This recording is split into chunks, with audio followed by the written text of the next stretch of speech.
Good morning, guys. Kansas Gardener here. As you can see, it's a beautiful 39 degrees out here in Kansas today. Thought I'd do a little video. It's been a couple days. We've had a lot of rain. We need to get some stuff in the ground today. So me and the wife, we're working. As you can see, she's working on our carrot bed. Say hi, babe. She's working on our carrot bed. What we have here is I have some raised beds, and then I've got some external in-ground garden sites, as you guys saw in my last video. That raised bed there, last year we had cucumbers in. So this year what we did is it's got what they call half-half. It's got 50% black dirt and then 50% compost. That's what we had last year delivered out here last year. I found a place this year by doing some Googling and talking to our local county here. They actually have a company that actually makes compost and produces wood chips for the city. I guess the city contracts them. It's one of those things.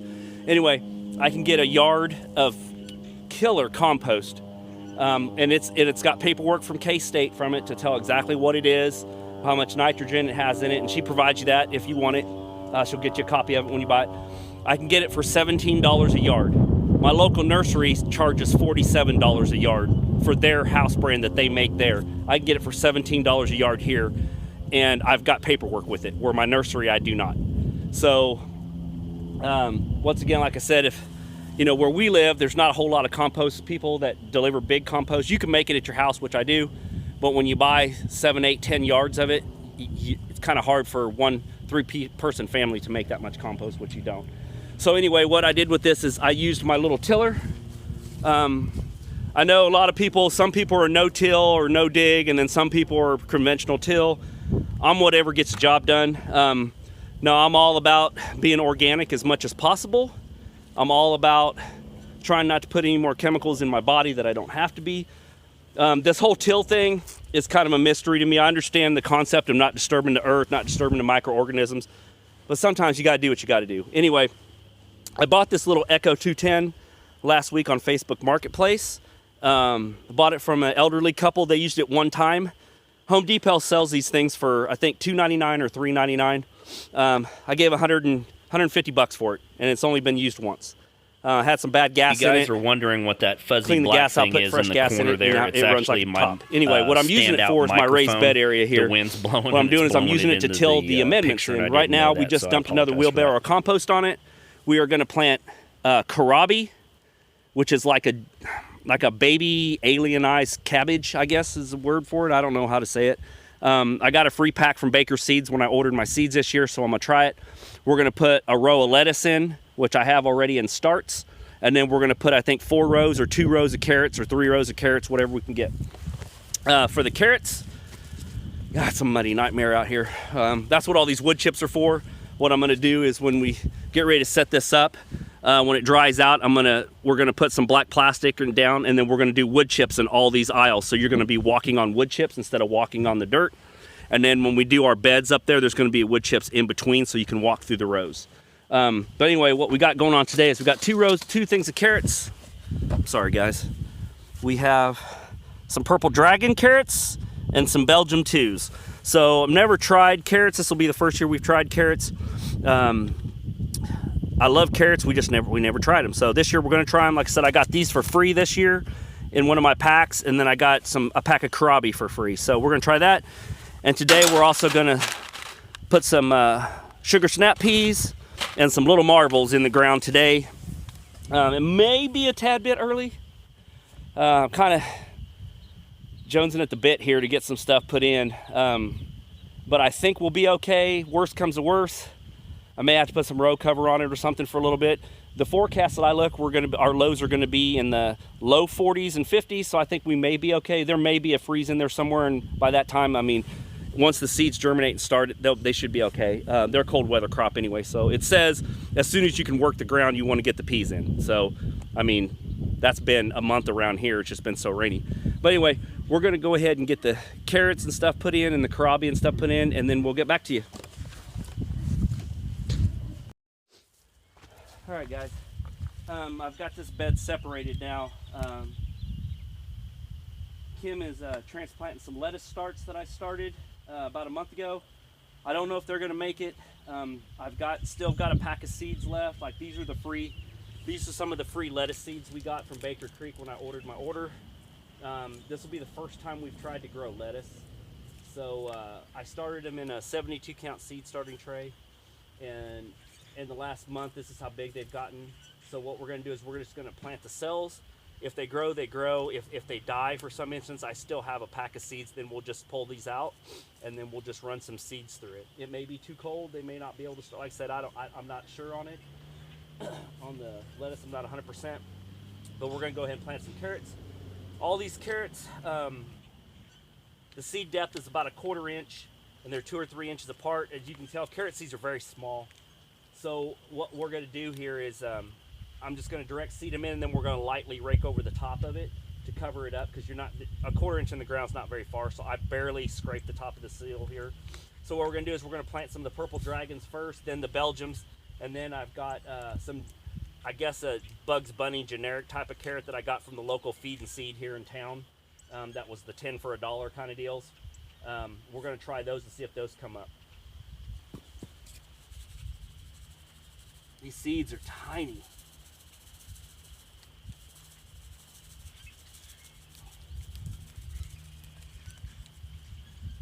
Like I said, I've never planted carrots before, so I don't know. They look pretty easy, but everything looks easy when you watch it on the internet. No, they look fine, dude.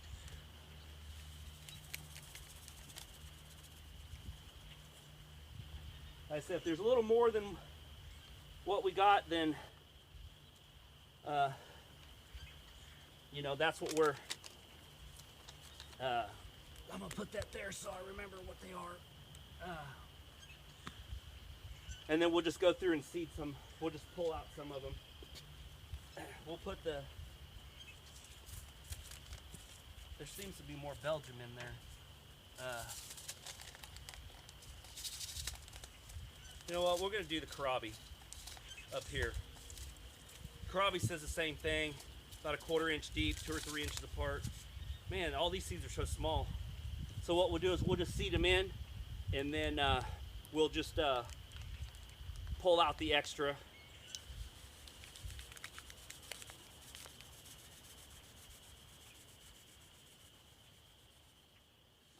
Like I said, this kohlrabi is like a baby cabbage.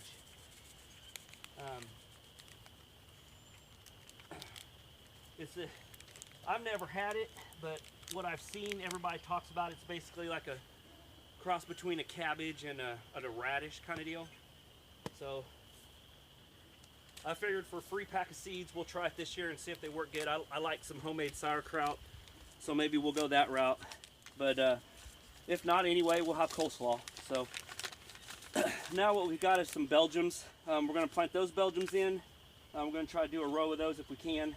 Like I said, guys, this is by no means am I an expert or anything. I don't claim to be or anything. I'm just a basic home gardener. Learned a lot of stuff from my grandparents and my parents growing up. Like I said, in times that we got right now with this whole coronavirus thing going on, I'm a big believer on make your own food, eat your own food as much as you can. Like I said, I'm not a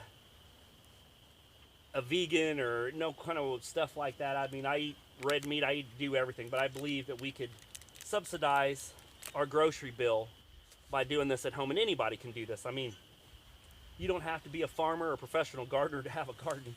You can put 2 or 3 pots on your deck and grow tomatoes and cucumbers in your garden. So like I said, this videos are just basically for entertainment.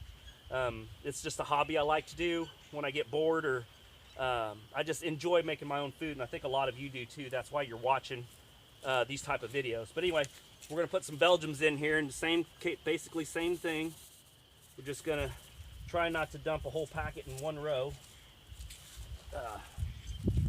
It's very hard though, because they're so small. If you guys have ever, I mean, they're tiny. Carrot seeds are almost like pepper flakes. That's how small they are. They give you a couple hundred in a pack, but man, they go quick.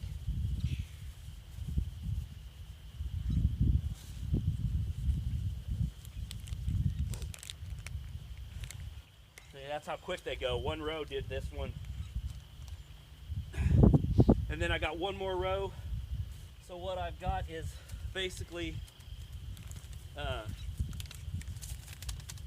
some of these, what I call feed and seed store carrots, basically like your Tractor Supplies, your Sutherlands. Basically what they are is a Mantis corylus, basically like a Bugs Bunny style carrot. Same kind of deal, seed spacing's an inch apart, ½ inch. But what we're gonna do is we're just gonna do the same basic thing. Just gonna rip the top off of these and pour them in the rows, and then we're gonna take out the ones that don't grow very big and the ones that do.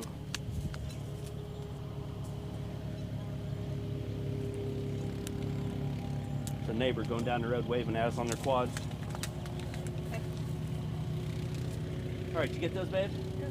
Okay. Still have quite a few left. That's all right. Like I said, I don't know. Boy, that package just went that far.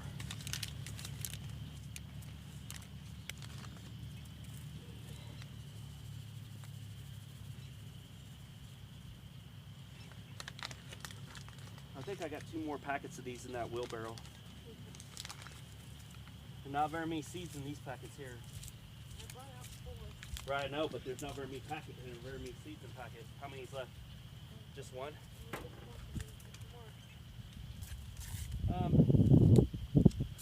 No, I'm gonna try to make this work here. Try.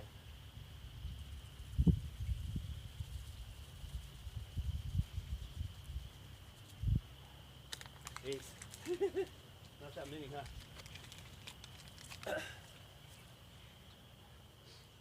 All right, well, you guys kind of saw that. So what we're gonna do is we're just gonna take the yard rake and we're just gonna lightly go over the top of the soil here. I'm not gonna try to disturb it none. Just lightly try to go over it, and all I'm doing is just covering up these seeds. I don't wanna knock them off their rows. I'm just lightly going over the top here just so we can get these seeds covered. Because they only, like I said, they only need to be in the ground 1/4 of an inch. So we don't want to smash them or cover them up completely, but we also don't want to leave them exposed. I guess you could leave them exposed. I don't know if it would hurt anything or not.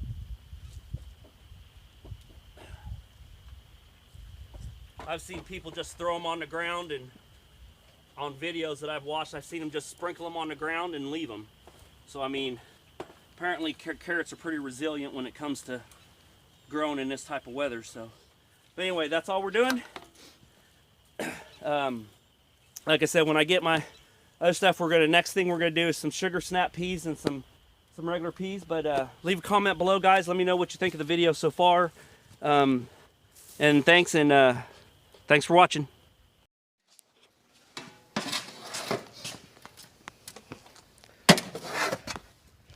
Hey guys, it's Tracy again, Kansas Gardener here. Hey, well, we're working on potatoes now. We got everything done up there, as you guys saw in the last video. We're just adding a second part. I've tried growing potatoes in the ground, and they get ate up by potato bugs all the time. I can't keep up on it. Last year, we started growing potatoes in 5-gallon buckets, not one potato bug, and we had a bunch of potatoes. So this year, what I did is I doubled the buckets. I've got 10 buckets of red Norland, which is basically your red, baby red potatoes that you see in the store. Basic seed and feed style potatoes are just a red Norland, like an Irish potato. And then I'm doing 8 buckets of Yukon Gold. So what I'm doing is, you guys zoom in over here and take a look at this. Take a look at this, babe, real good. Look at this. This is that compost I was talking to you guys about. That compost that they make here, that the city makes. $17 a yard for this stuff. It's amazing. It's a game changer this year. I mean, you guys have to go to Home Depot, Menards, and I mean, you guys know what it's like when you buy Black Cow or something like that. You got to have a ton of bags. I mean, 40, 50, 60, 100 bags sometimes. You know, I got 2 yards for less than $40. So I'm gonna go back and probably get another 4 yards so I can amend my beds. But this is what I'm using for my potato starts this year. And you know, you guys saw me put it before we put the carrots in. But all I'm doing is, I've got a 5-gallon bucket. And if you guys look at the bottom, I've drilled 5 holes in it. Potatoes need a very loose, semi-dry soil. You don't want them wet because the potatoes will rot, but you don't want them super dry. They need to have a little bit of moisture too. So when it rains, they come out the bottom. But what I did is I put about 3 inches of soil or compost in the bottom of this. That's all I'm doing. I'm going through each bucket and basically one good scoop of it in there like that. If you look in here, all I'm doing, it's about 3 inches of soil.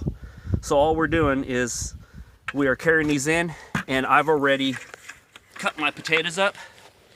We'll go ahead and set these pieces in here. Like I said, I've got these buckets, and all I'm doing is just putting them in here real quick, and then I'll show you what I'm doing with the potatoes. Win. Yeah. All right, I've got my 3 or 4 inches of soil in each one of these buckets. So what I'm going to do is I've got my potatoes cut in here. If you guys have done potatoes, I assume most of you probably have. If you have not, I wouldn't recommend store-bought potatoes. They've got chemicals on them to keep them from sprouting, so you really don't want much of those. You need to get a seed potato. You can order them online. Earl Mays has them. Skinner's has them around here. There's other stuff. I get them from Sutherland's. They carry all the seed potatoes here. It's basically just seed poor potato. As you can see, what we've got going on is I've got the ceiling fan on, and I cut these potatoes up a couple days ago. As you can see these eyes on here. Preferably each one of these eyes is going to be a potato plant. In reality, each one of these is going to be a plant. You want to give each one, if you can, 1 or 2 good eyes on here, if you can. So there's 1, there's 2. What you're doing is you're cutting it. And you cut these and you let them sit 2, 3, 4 days a week, whatever you got to do, depending on humidity and temperature. It's cool in here, and I keep a fan on to blow air around. And what you want to do, it puts a little skin on here like a callus. When you cut a potato, you guys know, it's kind of starchy and it's watery. If you just put this in the ground right after you cut it, it will mold and rot and it will die. What you've got to do is you got to build a callus like you do on your hands. You cut them and you let them sit, and it's called chitting. Chit, C-H-I-T. I know it sounds weird, but you're chitting your potatoes. So what you're doing is you're cutting them and you're letting this dry, and this right here will protect it from mold and mildew. So I'm going to get these potatoes all wrangled up. I'm going to take them and I'm going to put them in my bucket, and then we'll start the video back up then.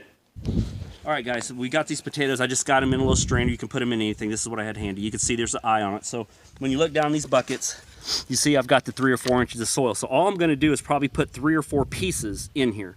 Like I'm going to put one here, and then this one, I'm going to look at this little one here. I'm going to put that right here. I'm going to put 3 in this one.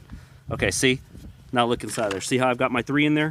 So once I get those 3 in there, what I'm going to do is I'm going to cover it up with another probably 3 or 4 inches of soil. So I'm going to come back with my scoop again, and I'm going to dump more soil in there.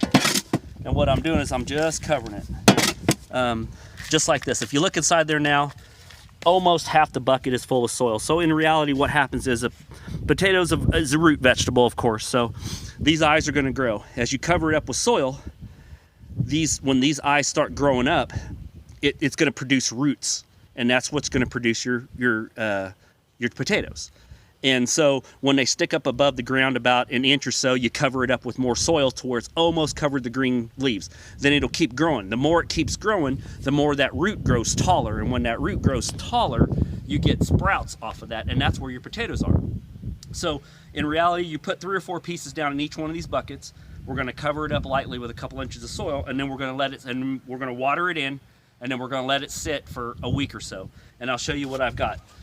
Over here, I started these potatoes a week ago, and I've got one of these buckets. I said these are the red potatoes. If you look inside that bucket, I don't know if you can see that or not. See that little sprout right there in the middle of the screen? Right there? That's a red Norland potato sprout from one of those chitted pieces coming up. So, I mean, this is what I got for a week. You notice I've got it inside my room here, and there's really not a lot of sun. There is, but there's not. Potatoes need sun, but when you do this, they're in the dark. So what I do is I can't get out there in the garden because it's so wet.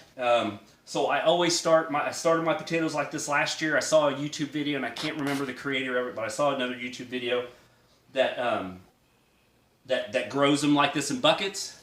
They grow like 40, 50 buckets at a time. I'm trying to get there, but I just can't take the jump of doing 50 buckets of potatoes. So last year it worked out great for us. We had a couple videos on my other channel that showed the red Norlands getting out. So this year, this is how we're going to do it. Like I said, I've got 8 buckets of red Irish potatoes, red Norlands, or 10 buckets, I'm sorry. 4, 5, 6, 9. Yeah, 8, I'm sorry. Got 8 buckets of red Norlands, and I got 8 buckets of Yukon Gold. So hopefully this helps you guys. Even though it's raining and it's still kind of crappy outside and you want to get out, but it's trying to dreary. If you get a bucket, a bag of soil from the store, and a pound of seed potatoes, you've got $10 invested, and you could probably get 30, 40 pounds of potatoes out of that. So, I mean, that's just another way to be self-efficient, grow your own food. And this helps you with the potato bugs. It did with me last year. I didn't have one potato bug on it all year. And the year before, my whole crop got slaughtered when I had them in the ground. But anyway, guys, I hope you learned something today. If you guys like my videos, make sure you like it, subscribe to it, or share it with somebody else so somebody else can subscribe to it. Like I said, I'm not a master gardener. I just learned this stuff when I was a little kid with my parents and my grandparents, and all I'm doing is just trying to put content out there to keep us all sane in this world of craziness we got going on right now. But anyway, leave a comment down below. Let me know if you want to try buckets like this, or if you've got a better idea than buckets. Just let me know. I mean, that's why we're all here. We're all here to learn. But anyway, guys, thanks a lot. Bye.